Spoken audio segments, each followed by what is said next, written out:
कुठल्याही पार्टीनं जाहीरनामा कोणताही पूर्ण केलेला नाही. काँग्रेसने केला नाही, भाजपाने केला नाही आणि त्या जाहीरनामा वाचून कोणी मतही मारत नाही. मग तुम्ही जर मतदाराला विचारलं 100 लोकाले तर त्याच्यातला हा एक जण म्हणून वाचला म्हणून. त्याच्यानं ही लढाई जातीपाती धर्माची व्यवस्थित केल्या गेली आहे. त्यामुळे जाहीरनाम्याला फार महत्त्व नाही आहे. उशिरा केला असेल पण 2014ला भाजपानं सांगितलं होतं का 50% नफा धरून भाव काढू, असं एक त्यांनी जाहीर केलं होतं. जाहीरनाम्यात होतं. 14-19मध्ये उत्पादन डबल करू असं म्हटलं. आता दोनही नाही आहे.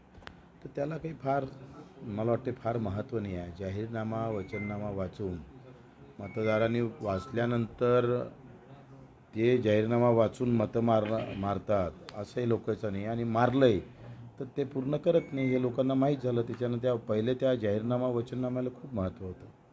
तो काळ गेला, आता तो राहिला नाही.